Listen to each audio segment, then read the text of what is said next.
কবুতর, হ্যাঁ এটা মানে কবুতরটা দেখে আপনাদের কবুতরটা প্রায় 25 কিলো থেকে আসছে ভাই। কবুতরটা নিয়েছিল বড় ভাই, ঠিক আছে। কবুতরটা জাঞ্জিগোড়া কবুতর ভাই, এই যে দেন পাখা দেন, সাতটা সাতটা করে জাঞ্জিগোড়া আছে, হ্যাঁ। ভাই কবুতরটা নিয়েছিল আপনার শাসনা বাজার ওনার বাড়ি, ঠিক আছে। তো ভাই ভাই কবুতরটা আইসা পড়ছে আজকে, তো ওনারা দিয়ে দিলাম ব্যাগ, ঠিক আছে। আর এরকম আপনার যারা কবুতর নেবেন অবশ্যই ভালো করে জাঞ্জি করে নেবেন। আর কবুতর ভালো কোয়ালিটির কবুতর ভাই এমনিতে আসে, ঠিক আছে। কি কোন ভাই, আপনি কিছু কোন কইলেন? না ভাই, আপনার বাসায় আইসে, আপনি তো দিচ্ছেন কবুতরটা, ভালো মানুষ দিকে দিয়ে দিচ্ছেন, এটার জন্য আমি খুব ধন্যবাদ, ঠিক আছে, আপনার কাছে সমস্যা নাই। কৃতজ্ঞ। আর কবুতর সম্পর্কে কিছু করবেন নাকি? কবুতরটা ভালো বোঝাই যেতেছে, ভাই কারণ এতগুলো পর জাঞ্জি করার পরও যে আইসা পড়ছে, এটা তো মনে করেন ভালো নইলে কি আর আসতো। আমার বাসা থেকে আপনার বাসা কয় কিলো হইব?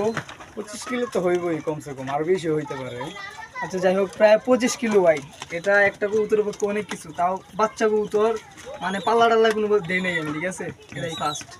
আচ্ছা যাক, ভাইয়ের জন্য দোয়া রইলো, কবুতরটা নিয়ে যেতে বাচ্চা কাছে করতে পারি ইনশাল্লাহ, ঠিক আছে।